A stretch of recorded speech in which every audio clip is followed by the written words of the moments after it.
moteur fusée fonctionne en produisant des gaz grâce à une réaction chimique.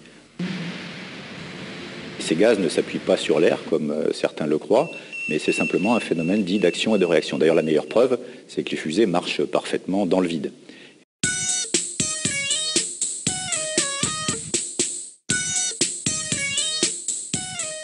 Pour comprendre le phénomène, imaginons quelqu'un sur une barque qui a des pavés à bord de la barque, il jette les pavés vers l'arrière, la barque va avancer vers l'avant.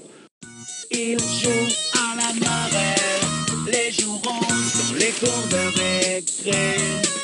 On voit que là, l'air n'a rien à voir, c'est simplement le fait de jeter, de pousser sur des pavés vers l'arrière qui fait que la barque va être éjectée en quelque sorte dans l'autre sens.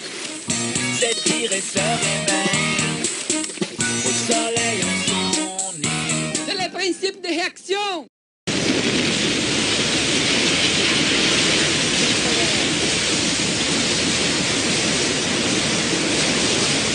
On distingue plusieurs fluides possibles pour faire cette réaction. Des ergols, les ergols c'est le nom qu'on donne aux produits qu'il y a dans la fusée, des ergols liquides à température ambiante, qu'on appelle les ergols stockables, ou alors des ergols dits cryotechniques parce qu'ils sont très froids. C'est le cas de l'oxygène et de l'hydrogène liquide. L'oxygène est liquide à moins 180 degrés, l'hydrogène est liquide à moins 250 degrés. On doit les conserver dans cet état-là dans les réservoirs de la fusée, ce qui pose quelques problèmes. Ils s'évaporent en permanence. Il faut re-remplir la fusée sur le pas de tir tant qu'elle est là, tant qu'elle n'est pas partie. Il faut aussi des isolations thermiques importantes pour isoler les réservoirs de l'ambiance. Mais l'avantage que l'on a avec oxygène hydrogène liquide, c'est que c'est un produit extrêmement énergétique, qui est presque 2 fois plus énergétique que les ergols dits stockables. C'est pourquoi la plupart des fusées modernes utilisent au moins sur un de leurs étages l'hydrogène et l'oxygène liquide.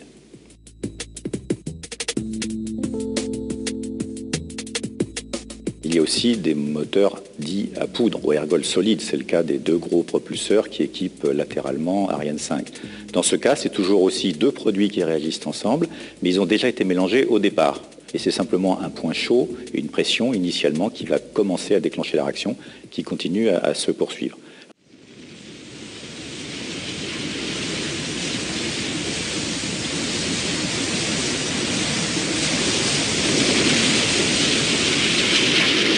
Donc Ariane 5 est un exemple qui montre l'utilisation de ces différents modes de propulsion.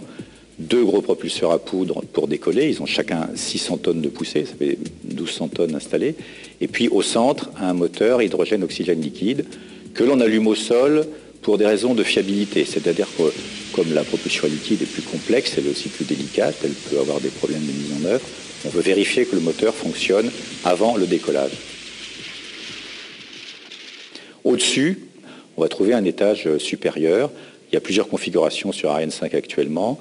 Un étage à ergol stockable, liquide à température ambiante, un petit étage, ou bien, pour la version plus puissante de la fusée, aussi à nouveau un étage cryotechnique à hydrogène et oxygène liquide, propulsé par un moteur HM7 qui n'a que 6 tonnes de poussée, donc 20 fois plus petit que le moteur du premier étage.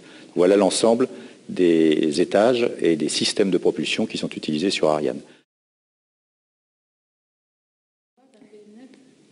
Oui, parce que je n'ai pas besoin de vous voir net pour répondre aux questions. Encore un petit peu, voilà.